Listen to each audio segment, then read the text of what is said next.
The Jade Emperor threw down a decree of pacification and appointed him a Baimon, but he despised the lowliness of that position and left in rebellion. Devaraja Ali and Prince Na-A were sent to capture him, but they were unsuccessful, and another proclamation of amnesty was given to him. He was then made the great sage, equal to heaven, a rank without compensation. After a while he was given the temporary job of looking after the Garden of Immortal Peaches, where almost immediately he stole the peaches. He also went to the Jasper Pool and made off with the food and wine, devastating the grand festival. Half drunk, he went secretly into the Tushuta Palace, stole the elixir of Laozi, and then left the Celestial Palace in revolt.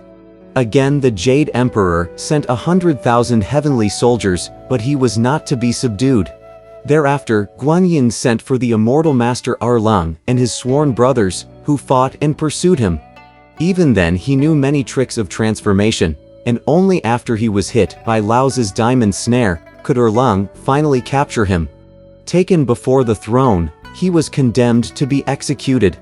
But, though slashed by a scimitar and hewn by an axe, burned by fire and struck by thunder, he was not hurt at all. After Laozi had received royal permission to take him away, he was refined by fire, and the brazier was not opened until the 49th day. Immediately he jumped out of the brazier of 8 trigrams and beat back the celestial guardians.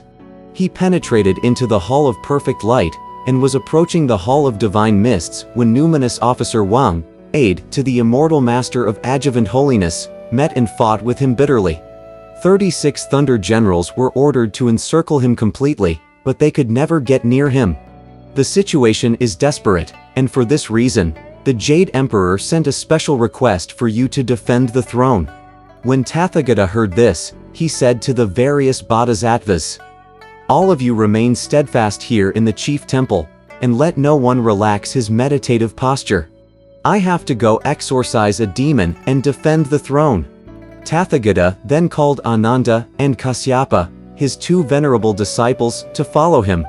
They left the Thunderclap Temple and arrived at the gate of the Hall of Divine Mists, where they were met by deafening shouts and yells. There the great sage was being beset by the 36 thunder deities.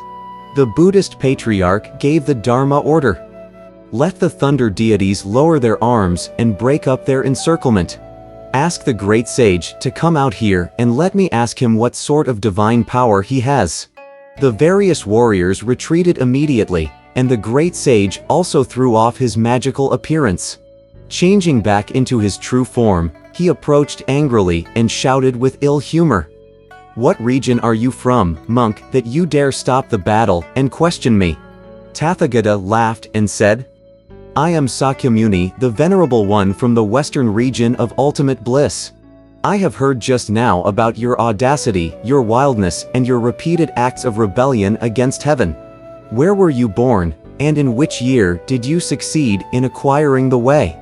Why are you so violent and unruly?" The great sage said, "I was born of earth and heaven, immortal, divinely fused. An old monkey hailing from the flower fruit mount. I made my home in the water curtain cave. Seeking friend and teacher, I learned the great mystery. Perfected in the many arts of ageless life. I learned to change in ways boundless and vast. Too narrow the space I found on that mortal earth. I set my mind to live in the green jade sky. In divine mists hall none should long reside. For king may follow king in the reign of man. If might is honor, let them yield to me. He only is hero who dares to fight and win." When the Buddhist patriarch heard these words, he laughed aloud in scorn. "A fellow like you," he said, "is only a monkey who happened to become a spirit. How dare you be so presumptuous as to want to seize the honored throne of the exalted Jade Emperor? He began practicing religion when he was very young, and he has gone through the bitter experience of 1,750 kalpas, with each kalpa lasting 129,600 years. Figure out yourself how many years it took him to rise to the enjoyment of his great and limitless position. You are merely a beast who has just attained human form in this incarnation. How dare you make such a boast? Blasphemy. This is sheer blasphemy, and it will surely shorten your allotted age. Repent while there's still time, and cease your idle talk. Be wary that you don't encounter such peril that you will be cut down in an instant, and all your original gifts will be wasted. Even if the Jade Emperor has practiced religion from childhood, said the great sage, he should not be allowed to remain here forever. The proverb says, "Many are the turns of kingship. By next year the turn will be mine. Tell him to move out at once and hand over the celestial palace to me. That'll be the end of the matter. If not, I shall continue to cause disturbances and there'll never be peace. Besides your immortality and your transformations," said the Buddhist patriarch, "what other powers do you have that you dare to usurp this hallowed region of heaven?" "I've plenty of them," said the great sage. "Indeed, I know 72 transformations and a life that does not grow old through 10,000 kalpas. I know also how to cloud somersault, and one leap will take me 108,000 miles. Why can't I sit on the heavenly throne?" The Buddhist patriarch said, "Let me make a wager with you. If you have the ability to somersault clear of this right palm of mine, I shall consider you the winner. You need not raise your weapon in battle then, for I shall ask the Jade Emperor to go live with me in the west, and let you have the celestial palace. If you cannot somersault out of my hand, you can go back to the region below and be a monster. Work through a few more kalpas before you return to cause more trouble." When the great sage heard this, he said to himself, snickering, "What a fool this Tathagata is. A single somersault of mine can carry old monkey 108,000 miles, yet his palm is not even 1 foot across. How could I possibly not jump clear of it?" He asked quickly, "You're certain that your decision will stand?" "Certainly it will," said Tathagata. He stretched out his right hand, which was about the size of a lotus leaf. Our great sage put away his compliant rod and, summoning his power, leapt up and stood right in the center of the patriarch's hand. He said simply, "I'm off." And he was gone, all but invisible like a streak of light in the clouds. Training the eye of wisdom on him, the Buddhist patriarch saw that the Monkey King was hurtling along relentlessly like a whirligig. As the great sage advanced, he suddenly saw 5 flesh-pink pillars supporting a mass of green air. "This must be the end of the road," he said. "When I go back presently, Tathagata will be my witness and I shall certainly take up residence in the Palace of Divine Mists." But he thought to himself, "Wait a moment. I'd better leave some kind of memento if I'm going to negotiate with Tathagata."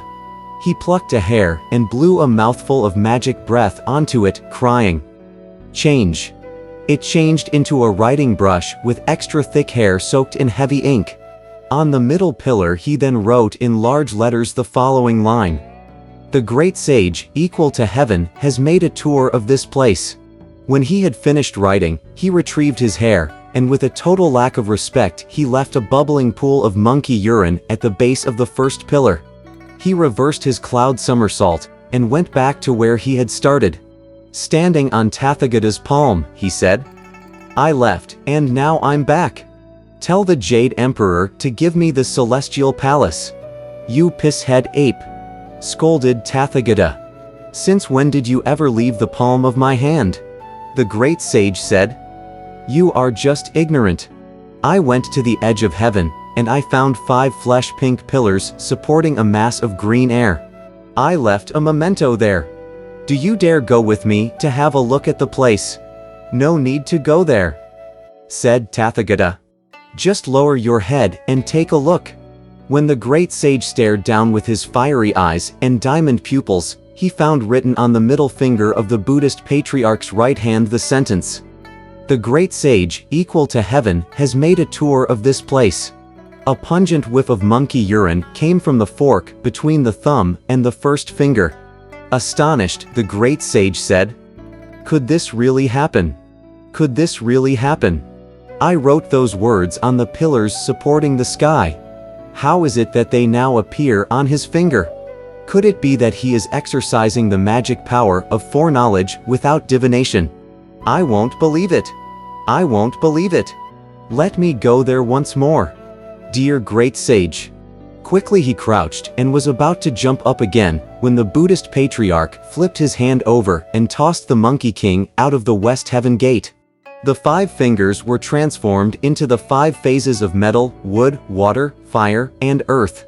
They became, in fact, 5 connected mountains named 5 Phases Mountain, which pinned him down with just enough pressure to keep him there. The thunder deities, Ananda and Kasyapa, all folded their hands and cried in acclamation. Praise be to virtue! Praise be to virtue! He learned to be human, born from an egg that year, and aimed to reap the authentic way's fruit. He lived in a fine place by kalpas untouched. One day he changed, expending vim and strength. Craving high place, he flouted heaven's reign, mocked saints and stole pills, breaking great relations. Evil, full to the brim, now meets retribution. We know not when he may find release. After the Buddhist patriarch Tathagata had vanquished the monstrous monkey, he at once called Ananda and Kasyapa to return with him to the Western paradise.